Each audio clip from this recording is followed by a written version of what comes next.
Yeah, mga boss, good morning, good morning. Welcome back ulit sa ating YouTube channel and din sa ating Facebook page. I-update na natin yung ating project dito sa Block 34. Yung natapos na natin ng waterproofing, paikot. Then yung ating roofing na 0.6 na pinalitan natin. Stainless gutter na pinalitan din natin. Okay na tayo, nakulayan na natin yung mga wall niya sa labas. And then dito na tayo nag-start sa interior. Kung pinaprepare na natin yung mga poste para dito sa patibay ng slab niya dahil gagawin natin hollow blocks yung kanyang second floor na room. Okay? Yan, mga poste tayo na ilabas na dito galing sa pundasyon natin sa ilalim. Nagpahukay tayo doon at nilagyan natin ng beam. Okay, samahan niyo ako at update na natin tong Block 34. Let's go! Kaya mga boss, na-start na yung ating putting dito sa Block 34, yung waterproofing natin. Pinahukay na natin dalawang poste, magiging tatlong poste yan. Bawat dito isa sa pinakadulo. Dahil mga purpose naman natin ito para mabuhat yung beam dito. And then maasintagahan natin yung firewall dito sa taas. Yung room niya kasi naka-hollow blocks. And then magkakaroon tayong beam dyan sa gitna. And then beam dito. Kukunik tayo dito sa dating beam. Okay? Hollow blocks lang naman yung gagawin natin sa room. Okay, start na tayo. Parilya na yan. Meron ng graba. Meron na rin. Pubuuin na lang yung poste niya. Okay.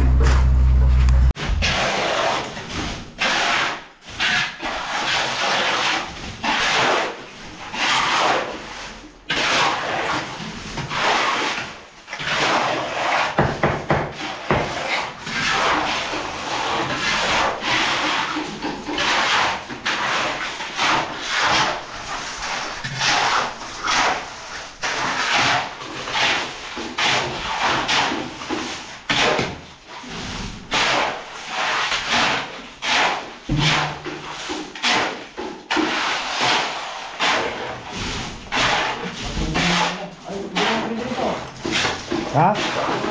Huwag na. Igibayad din naman yan eh.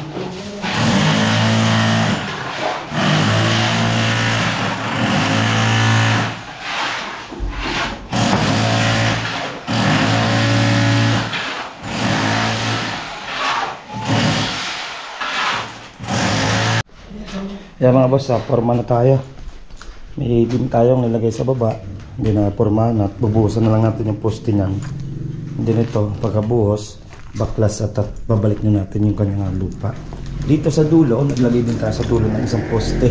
Kumbaga, tumbok na lang naman siya. Hollow blocks naman ito. Hollow blocks ito yung gagawin natin yung TV console. Ito yung dalawang poste nakadiretso sa second floor. Dahil may hollow blocks na tayo ang gagamitin sa second floor. Ito dito.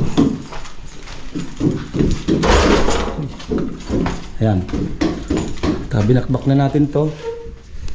Yan, may hollow blocks na tayo dito mga boss. Ito ng hollow blocks natin.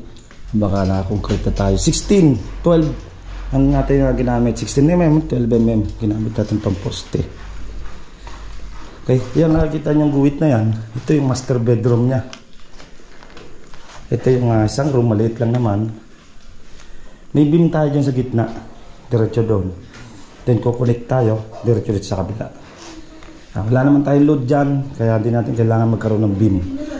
Dito, magkakaroon tayo dito ng hollow blocks hanggang sagad sa taas. Pero bago natin lagyan, lalagyan muna natin ito ng, ng beam na maliit na pag-uupuan ng hollow blocks.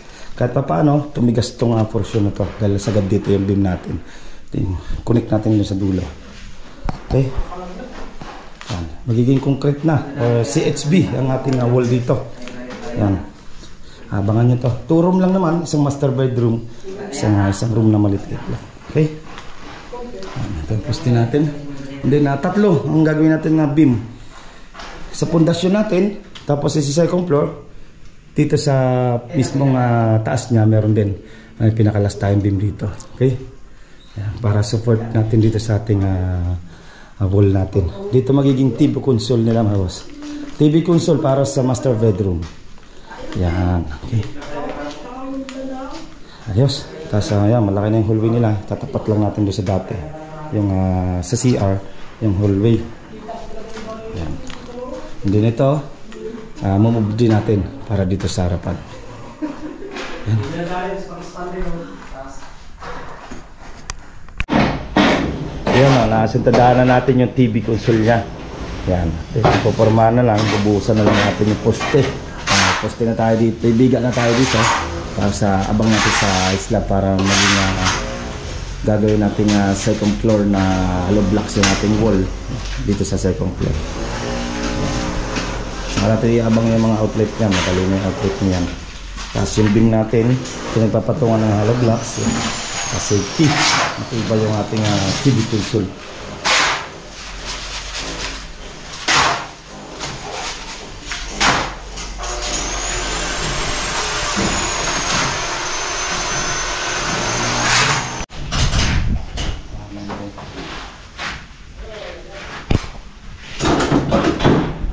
Mga boss, konti na lang. Susunod natin itong beam natin at may beam pa yan. Kukunik tayo dito sa dating beam niya.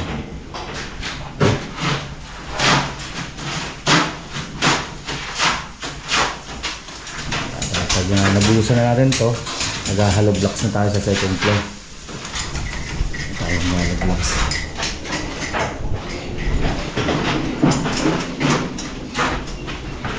Ito ang gusto ng client dito, may ilaw yung hagdan na to.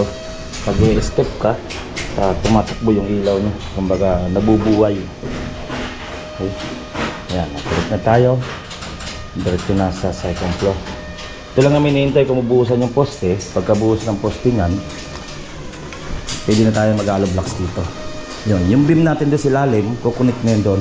Wala naman tayong load dito sa portion na to, itong master bedroom. Ang may load lang tayo, dito lang. Then kukunik tayo dito sa beam, yung beam ditong malaki sa ilalim. Ito, may load naman tayo. Hindi na tayo lalagyan ng beam dito. Dahil ang beam dito, halos kadikit lang dito ng beam. Lang may sentada natin. Doon, mayroon tayo sentada. May beam pa tayo ilalagay dito sa ibabaw. Kumbaga, hindi pa rin tayo magtitiwala sa beam ng dati dito. Dahil 16mm lang yung nilagay. Kumbaga maglalagay pa tayo ng beam mula dito hanggang doon sa dulo. Yung beam natin lalagay. Okay? Maliit lang lalagay natin yung beam. May beam pa rin tayo dito. Bali, 3 beam pa rin ang nilagay natin. Para safety. Kasi itong wall, sagad tayo magtaas. Matibay yung ating proseso o ating trabaho dito. Okay. Abangan ito. Master bedroom. Yung mapansin nyo, yan yung master bedroom nya. Ito yung isang room. Okay. Yan mga boss, yan ang ating update dito sa ating project na Block 34 ng interior na. At kapag asintada na tayo ng ating TV console, yung beam na lang yung gagawin nila para dito sa ating isla, para masuportahan natin yung ating isla. Okay? Yan. Okay, next update naman natin yung St. Joseph na, yung Cabuyao, Laguna natin na project. Okay, yung Kesame, nagkabit na kami ng Kesame, PVC panel, and then nakatiles na yung 2 room natin doon na second floor. Yan ang ating update. Next update na natin yan, St. Joseph, Cabuyao, Laguna. Okay, bye-bye mga boss. Hanggang dito na. Ingat-ingat tayo. Bye-bye. Ito pong J. Uragon Vlog, napakaganda po ng channel na ito, no? Tungkol po ito sa construction. Actual construction po ang channel na ito, no? Pag pinanood nyo po ito, panalo po kayo sa channel na ito. Napakaganda po ng mga video niya. Lalo na pong magaganda, no, yung mga iba't ibang design niya. Kakaiba po yung mga iba't ibang design niya sa mga kisame. Subukan nyo po panoorin J. Uragon Vlog na ito. Matutuwa po kayo pag pinanood nyo po yung mga video niya. Maraming salamat po.